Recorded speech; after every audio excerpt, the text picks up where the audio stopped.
Hello friends, this is Poonam Sharma from excellence pro. कैसे हो आप सभी?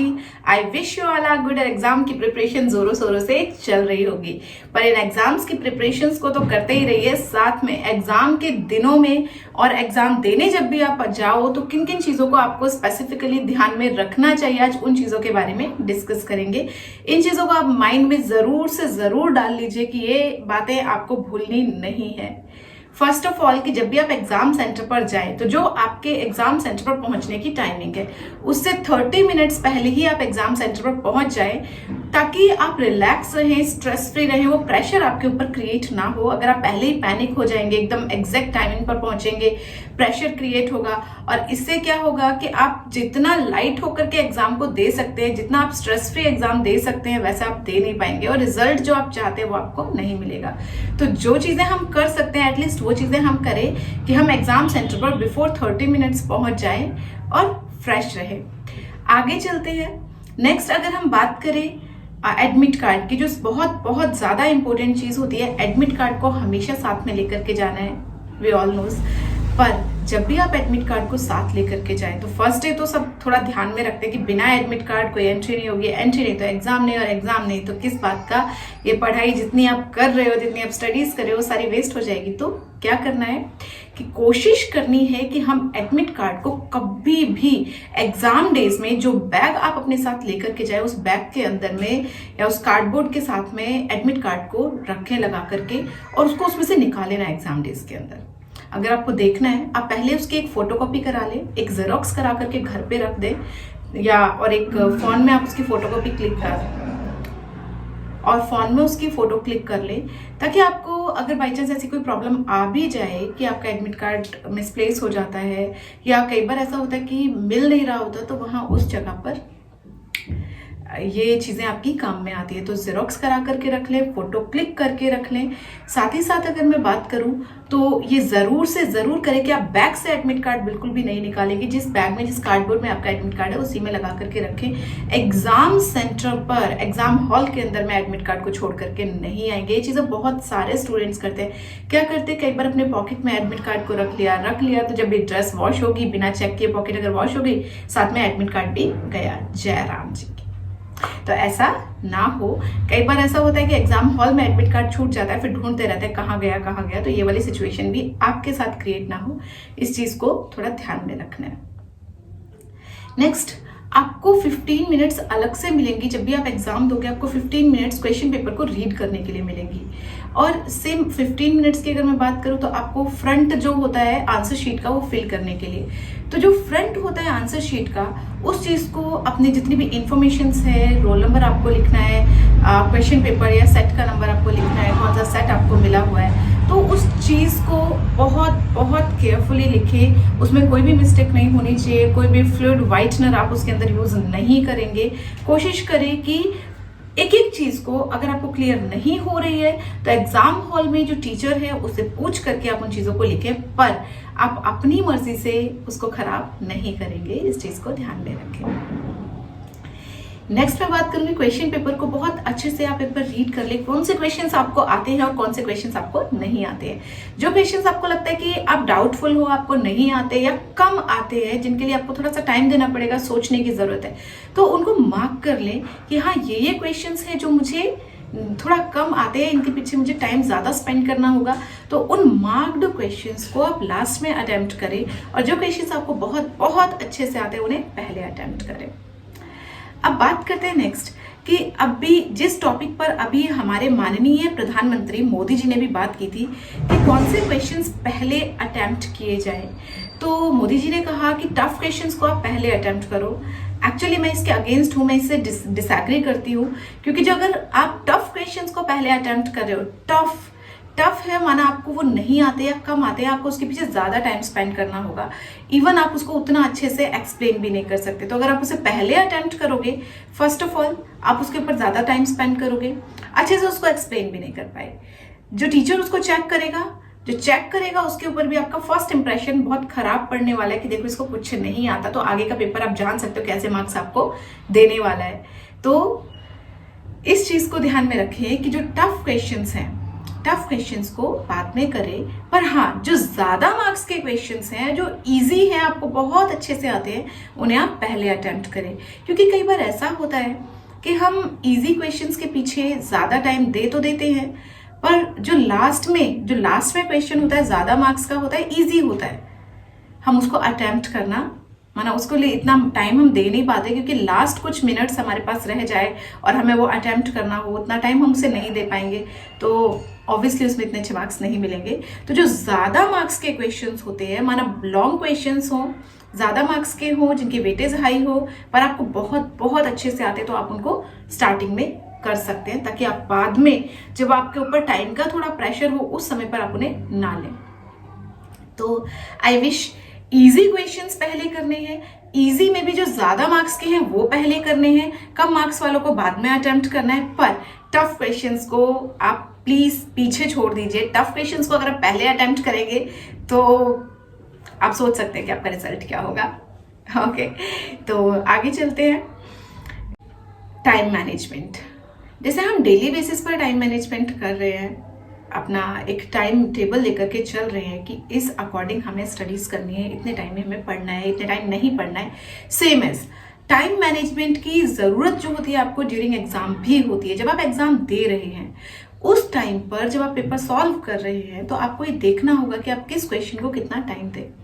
कुछ स्टूडेंट्स की आदत होती है कि हाँ जो क्वेश्चन का आंसर आता है, चाहे वो 2 मार्क्स का ही क्यों ना हो, उसको लिखते हैं तो लिखते ही चले जाते हैं, एक एक पेज भर देते हैं, माना उसके ऊपर इतना टाइम स्पेंड कर देते हैं, और जो बाकी के क्वेश्चंस होते हैं उनको उतना टाइम दे ही नहीं पाते।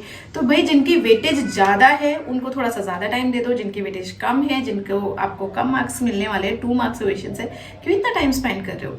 हाँ, और वर्ड्स का थोड़ा ध्यान रखें। ओवर राइटिंग की जरूरत नहीं है आपको कि आप एक्सेसिव लिख करके आए, ओवर राइटिंग ना करें। जो इंपॉर्टेंट पॉइंट्स है, जो इंपॉर्टेंट चीजें हैं, जितना पूछा गया उतना आंसर दें, अच्छे से एक्सप्लेन करें।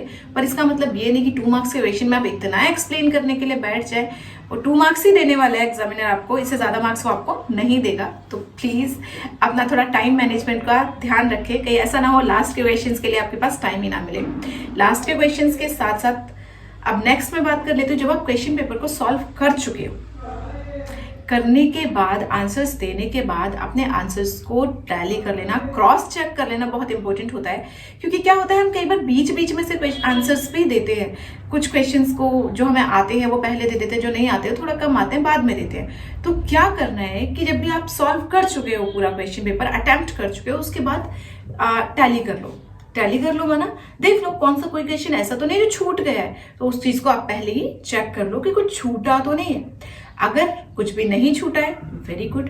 साथ साथ जब आप उसको रीड भी कर लें, रीड करते ही आपको ये भी पता चल जाएगा, अच्छा क्वेश्चन ये था, आंसर मैंने ये दिया, कहीं ऐसा तो नहीं मैंने कुछ और लिख दिया, वो जो पूछा है उससे अलग। तो अगर आपके पास टाइम बचता है तो आप उसको यूटिलाइज कर सकते हैं, उस आंसर को दोबारा दे सकते हैं।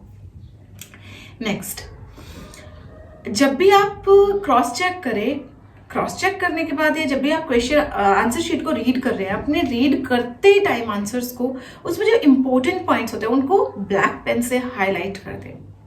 कुछ स्टूडेंट्स की आदत होती है हेडिंग को ब्लैक पेन से फिर ब्लू पेन से इतना सजा सजा कर लिखते हैं। स्टार्टिंग के 1-2 पेजेस तो बड़े अच्छे से आते हैं, उसके बाद जो स्पीड बनती है उसके साथ कब ब्लू के बाद ब्लैक लेना, ब्लैक के बाद ब्लू, वो ये भूल जाते हैं। तो इट्स नॉट इम्पोर्टेंट, क्या करो पूरा पेपर आप ब्लू से बहुत अच्छे से कर दो। करने के बाद लास्ट में अपना ब्लैक बॉल पॉइंट पेन ले करके उसको अंडरलाइन कर दो, उन चीज़ों को जो इंपॉर्टेंट है, और हेडिंग्स जो इंपॉर्टेंट है उनको अंडरलाइन कर दो। बार बार जब हम ब्लैक के बाद ब्लू, ब्लू के बाद ब्लैक लेते हैं तो इसमें टाइम बहुत वेस्ट होता है, तो कोशिश करें कि ये वेस्टेज ऑफ टाइम भी ना हो। जब आपका एक आंसर कंप्लीट होता है तो उसके बाद स्केल, अगर आपके पास लास्ट में टाइम है तो कोशिश करें उसके बाद स्केल से लाइन डाल दें। अगर इतना टाइम नहीं है तो जब एक आंसर कंप्लीट होता है तो उसके बाद 2 से 3 लाइनें कम से कम छोड़ दे, ताकि आपके जो आपके आंसर शीट को चेक कर रहा है उसको ये पता चल जाए कि आपने इस क्वेश्चन का आंसर इतना दिया, इसके बाद आप नेक्स्ट दे रहे हैं। कई बार हम स्पेस नहीं छोड़ते तो वो दोनों मिक्स हो जाते हैं, और मिक्स हो जाते हैं तो एग्जामिनर को ये पता नहीं चलता कि ये एक ही क्वेश्चन के आंसर है, 2 अलग अलग क्वेश्चंस के आंसर है। तो जो गैप है उसको छोड़ दे। नेक्स्ट, जब आप आंसर शीट में आंसर दे रहे होते हैं, लास्ट में कुछ लाइनें रह गई है, कुछ लाइनें 2-3 लाइनें 4 लाइनें, हम क्या करते हैं वहीं से आंसर स्टार्ट कर देते हैं। दोस्तों ये चीज़ बिल्कुल भी मत करना। अगर 2-3 लाइनें 4 लाइनें रह गई है, छोड़ दो, पीछे आ जाओ, नेक्स्ट पेज पर आ जाओ, वहां से अपना आंसर स्टार्ट करो। ठीक है, ये जो लास्ट की लाइनें होती है इनके ऊपर फोकस नहीं जाता, ये रीड आउट नहीं की जा सकती।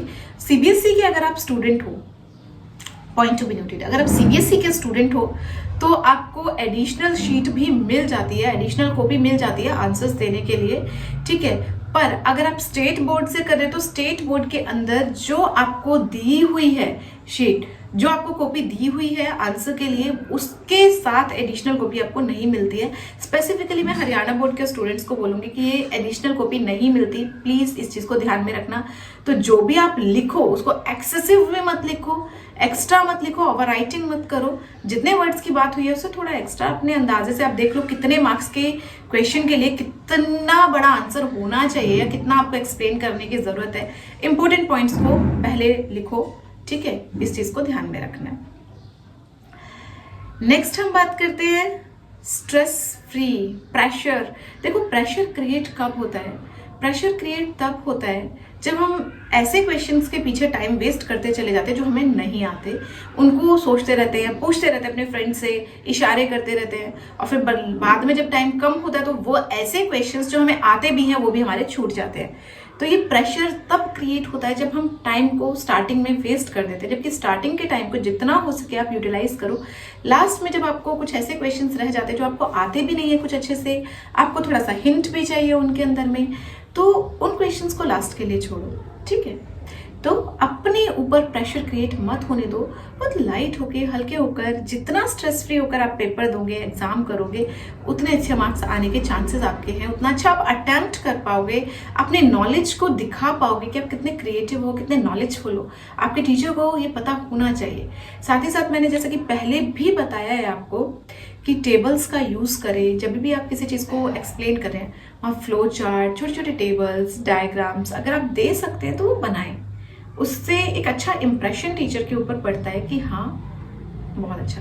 स्टार्टिंग इतनी अच्छी होनी चाहिए, स्टार्टिंग में कोई कटिंग नहीं होनी चाहिए, कोई क्वेश्चंस ऐसे ना हो जो थोड़ा सा अटेम्प्ट किया, अरे क्रॉस कर दो, नहीं आता। तो जो नहीं आता, मैंने पहले भी बोला आपको, नहीं आता पीछे के लिए छोड़ो, स्टार्टिंग के लिए ऐसे क्वेश्चंस लो जो आपको बहुत बहुत अच्छे से आते हैं। जो क्वेश्चंस अच्छे से आते हैं उन्हें अपने बेसिस पर पहले कंप्लीट कर ले। जो नहीं आते हैं उनके लिए तो भाई लास्ट में अगर मौका मिलता है इधर उधर से डिस्कशन भी कर लेंगे। ठीक है, तो बाद के लिए ऐसी चीजों को छोड़ दें।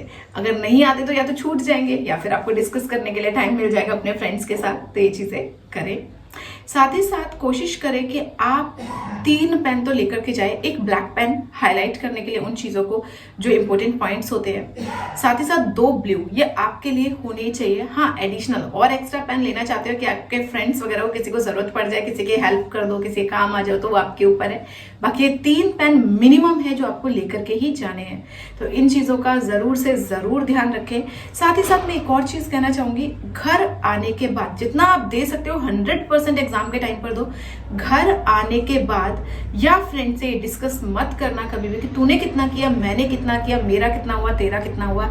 इससे क्या होगा, अगर आपका फ्रेंड, ऑब्वियसली आदत होती है कि थोड़ा बढ़ा चढ़ाकर बोलते हैं फ्रेंड्स, तो अगर उसने थोड़ा सा एक्स्ट्रा बढ़ा चढ़ा करके बोला और आपने उसे थोड़ा भी कम किया होगा तो आपको अंदर में ये चीज फील होती रहेगी, आपका जो कॉन्फिडेंस है वो डाउन होता रहेगा।